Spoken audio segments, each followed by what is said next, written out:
आप सभी बच्चों का बहुत बहुत स्वागत है एक और फ्रेश एपिसोड में। अब आपको पता है कि भाई यूनिवर्सिटी ऑफ दिल्ली में एक ऐसा कोर्स है जिसकी बहुत डिमांड है, जिसका नाम है पॉलिटिकल साइंस ऑनर्स। तो बहुत सारे बच्चों के कमेंट्स थे कि इसके ऊपर एक वीडियो जो है बनाया जाए।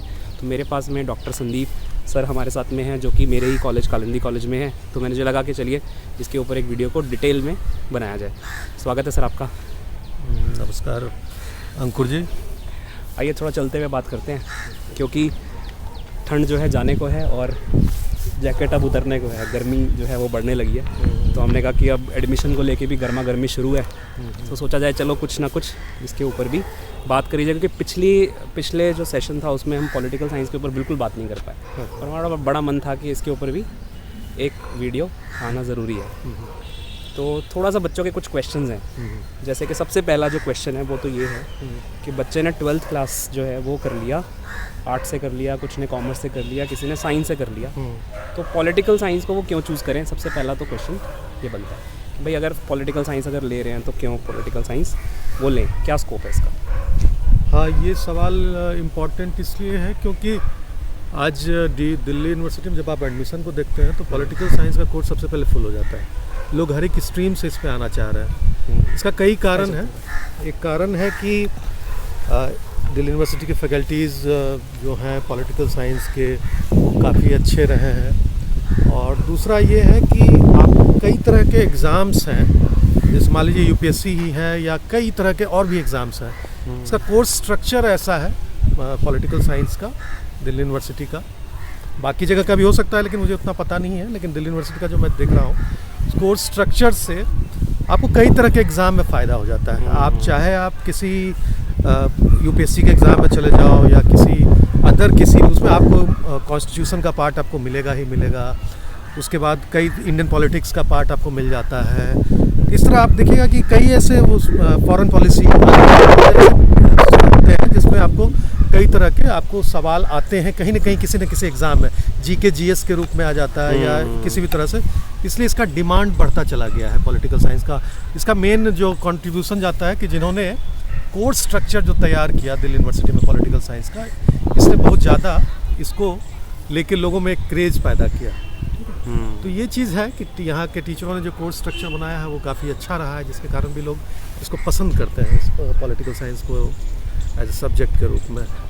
तो इसका मतलब ये है कि जो बच्चे यूपीएससी की प्रिपरेशन करना चाह रहे हैं उनके लिए बहुत एडवांटेजेस है। हाँ, ठीक है। दूसरा ये है कि एक टीचिंग पर्सपेक्टिव तो हमेशा ही रहता है। टीचर तो आप हमेशा ही बन सकते हैं, ये सब तो हर कोर्स में है, तो इसके बारे में हम इसलिए बात नहीं कर रहे हैं। रिसर्च वगैरह में भी हमेशा से आप जा सकते हैं, इसमें भी अगर आप अपना करियर बनाना चाहें तो डेफिनेटली से बना सकते हैं। ये सब तो पॉइंट है ही, लेकिन ये बहुत इंपॉर्टेंट बात है कि क्योंकि हम कॉन्स्टिट्यूशन पढ़ रहे हैं, इंडियन कॉन्स्टिट्यूशन पढ़ रहे हैं। आप जैसे बताया पॉलिटिकल साइंस एक ऐसा कोर्स है जो गवर्नमेंट के जो एग्ज़ाम्स होते हैं उनसे बड़ा कनेक्टेड है। तो वो चीज़ बच्चों को एडवांटेज मिलती है। एक तो ये जो है बच्चों को जवाब मिल गया।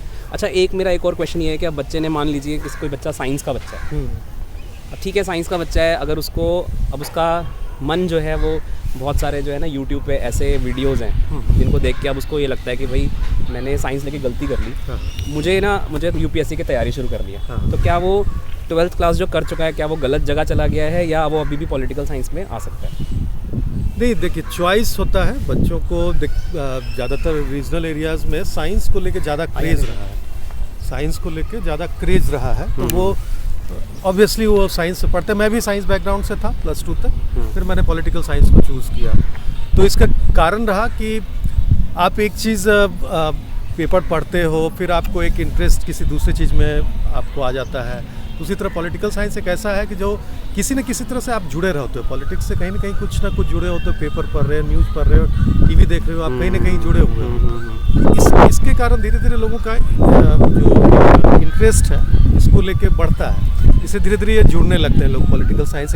इस पेपर थोड़ा सा लगता है उनको कि रिलेटेबल है, कि जो चीज़ वो देख रहे हैं, जो चीज़, क्योंकि ये डायनेमिक है, ये पेपर ही डायनेमिक है कि चाहे इंडियन पॉलिटिक्स हो, आईआर हो, चीज़ें समय बदलती रहती हैं, एवरीडे चेंज हो रही हैं, राइट। तो आपको लगता है कि आप न्यूज़पेपर पढ़ रहे हो, टीवी देख रहे हो, तो आपको लगता है कि आप चीज़ों को समझ रहे हो, तो फिर आप इसको चूज़ करने लगते हो।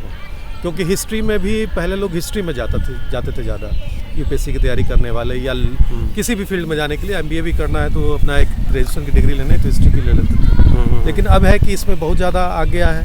अब जैसे मीडिया में ही बहुत लोग हैं जो एमए बीए कर लेते हैं ओपन लर्निंग से कि पॉलिटिकल साइंस का थोड़ा सा अंडरस्टैंडिंग होना चाहिए, कल उनको किसी बीट पे बोलना है, कुछ भी बोलना है तो दूसरे से मदद ना लेना पड़े, वो खुद ही उसमें इनेबल रहें। इसलिए भी आप उसमें भी देख रहे हैं कि लॉ में लोग जा ही रहे हैं, जर्नलिज्म में जा ही रहे हैं, एनजीओ वगैरह एक बड़ा फील्ड है जहाँ पे लोग इस पॉलिटिकल साइंस को पढ़ के जा रहे हैं। तो इसलिए गलती नहीं होती। आप साइंस एक साइंटिफिक अप्रोच है।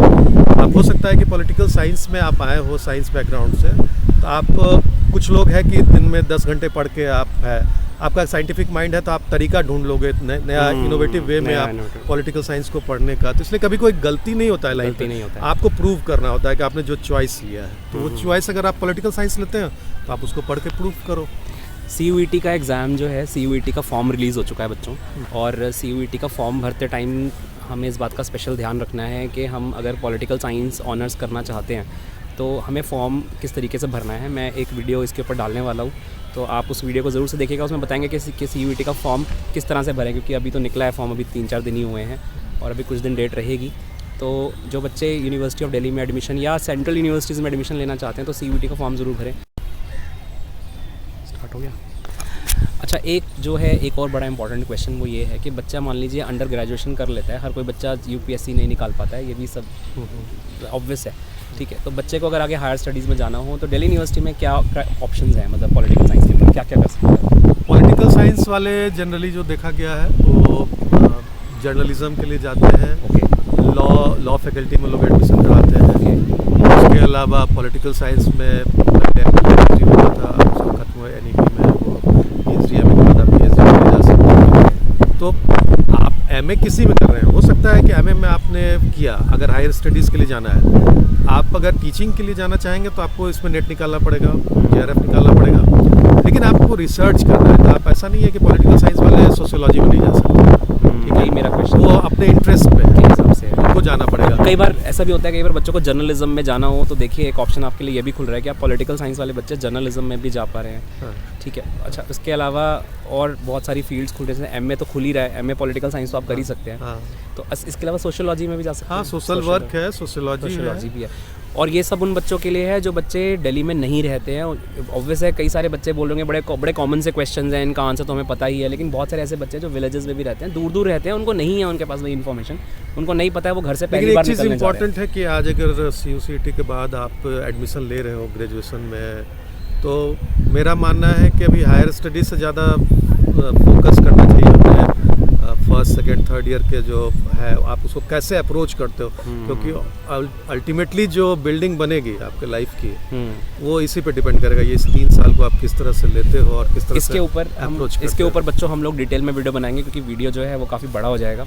तो कैसे अप्रोच रखनी चाहिए, बच्चा अगर बाहर से अगर आता है तो DU में रुकने का क्या क्राइटेरिया है? जैसे बच्चा अगर मान लीजिए बाहर से आता है, ये भी बहुत बड़ा क्वेश्चन है, बहुत सारे बच्चों को मैंने जवाब दिया है, लेकिन मैं चाहता हूँ कि इस बार आप इसका जवाब आप दीजिए, क्योंकि हॉस्टल लाइफ कैसी है, बच्चों के लिए कितना कंफर्ट है, इसको लेके भी 1-2 मिनट की बात हम कर लेते हैं। हाँ, हॉस्टल को लेके समस्या रही है यूनिवर्सिटीज़ में, ऐसा नहीं कि ये, मैं भी इसी यूनिवर्सिटी से पढ़ा था तो मुझे भी समस्या हुई थी। कई कॉलेजेस में हॉस्टल्स नहीं है, नॉर्थ कैंपस में कुछ में आपको हॉस्टल मिल जाएंगे, लेकिन उसमें भी आपको अपने क्लास में टॉपर होना होगा, तभी आपको उसमें मिलेगा, या आपने जो एडमिशन लिया है उसके किसी क्राइटेरिया में उसमें आपको करना पड़ेगा। इस तरह से है कि आपको हॉस्टल को लेके अगर आप सोचोगे कि हॉस्टल मिल ही जाएगा, ये इतना संभव नहीं है, क्योंकि हम लोग अपने भी कॉलेज में देख रहे हैं। जैसे कि आप लोग भी देख सकते हैं कि हॉस्टल्स जो हैं वो भी अभी कई सारे कॉलेजेस हैं जहाँ बन रहे हैं अभी, और हर जगह भी इंफ्रास्ट्रक्चर इनकम्प्लीट है, बहुत सब कुछ डेवलप नहीं है अभी। आगे चल के ये चीज़ें हो सकता है कि बेहतर हो, लेकिन आज के डेट में आपको ये होता है कि आप जैसे आप आते हैं दिल्ली में, आपको लाइक माइंडेड क्लासमेट्स मिल जाते हैं, आप कहीं कमरा ले लेते हैं, उस तरह से आप रहते हैं, या आपको कहीं PG मिल जाता है शुरुआत में, आप वहाँ शिफ्ट कर जाते हैं। आफ्टर ऑल ऑब्जेक्टिव क्या है कि आपको लाइफ में ग्रेजुएशन के माध्यम से आपको इनेबल करना होता है कि फ्यूचर में आप क्या बनना चाहते हैं। तो बेसिकली ये सब चीज़ वो प्राइमरी चीज़ होती है, ये सब सेकेंडरी चीज़ होती है। आपको इस चीज़ को मैनेज करना होता है। आप जितना अच्छे से मैनेज कर पाओगे इन चीज़ों को, उतना ज़्यादा फोकस आप पढ़ाई कर पाओगे। बिल्कुल, थैंक यू वेरी मच आपको टाइम देने के लिए। आपको थोड़ा सा और डिस्टर्ब करेंगे आगे एक और वीडियो के लिए। बहुत बहुत शुक्रिया आपका, थैंक यू।